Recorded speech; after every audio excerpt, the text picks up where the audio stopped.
Nuisance sonore. La traque des tenanciers de maquis et de responsables d'église a commencé. Les propriétés de maquis et autres bars à ciel ouvert, tout comme ceux des nouvelles églises, essaimés à Abidjan qui distillent la musique à tue-tête et insupportable dans les quartiers, devraient revoir leur copie. La brigade de salubrité urbaine, BSU, vient d'enclencher les opérations de répression après plusieurs mois de sensibilisation. Elle a matérialisé cela à travers une descente inopinée sur le terrain de la nuit du jeudi 25 au vendredi 26 juillet 2013. De fait, au plateau d'Okui, au secteur cocotier, le propriétaire du Makiba, Soukala, en a pris à ses dépens, lui qui, à 22h45, a fait fi du repos des voisins et riverains en transformant le bâtiment sous lequel se trouve le Soukala en une gigantesque salle de concert avec la musique en vogue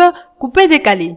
La patrouille de la BSU, qui a marqué un arrêt, a eu du mal à communiquer dans le premier moment tellement les décibels étaient élevés. Le propriétaire des lieux a été rappelé à l'ordre et convoqué à la base de la BSU. Son matériel de sonorisation a été mis en demeure et l'ordre lui a été intimé de mettre la musique en fond sonore. Ce rappel à l'ordre a été salué par les riverains qui, pour certains, sont descendus de leur immeuble pour féliciter le commissaire de police Théé Mondé et ses éléments de la BSU. C'est le cas d'Ouga Olivier, qui a dénoncé l'attitude méprisante du gérant. Il nous empêche de nous reposer après le boulot. La musique monte jusqu'au 2e et 3e étage. Il faut que la BSU aille plus loin en ayant un œil régulier sur ces maquis qui ne respectent pas le voisinage. À Trècheville, c'est l'église de la mission évangélique Foi et Amour et ses fidèles qui empêchent les riverains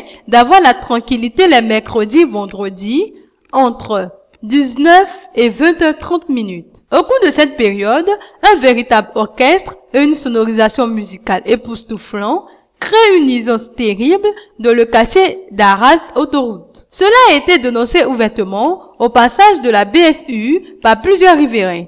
La dite brigade, qui avait été saisie plus tôt, a sensibilisé les responsables religieux et obtenu la mise en place prochaine d'un système de sonorisation afin que les populations retrouvent leur sérénité pour éviter que leur matériel soit saisi. C'est ce qu'a exprimé Aga Brigitte, une riveraine, grabataire, hyper tendue. À Koumassi, où la patrouille de la BSU est arrivée à minuit presque, le message est passé dans plusieurs bistrots et autres grands maquis de la Sikoji. Sauf au super maquis, la nouvelle écriture, où le son distillé empêchait d'entendre des klaxons de véhicules. Les gérants n'ont pas échappé à une sanction. Pour le commissaire Théé Mondé, la répression ira jusqu'à la confiscation de l'appareil à l'origine de nuisances en attendant des mesures ministérielles de fermeture de maquis et bars. C'est pourquoi il a lancé un appel aux populations victimes de nuisances sonores de saisir sa brigade parce que la nuisance à Abidjan devient inquiétante.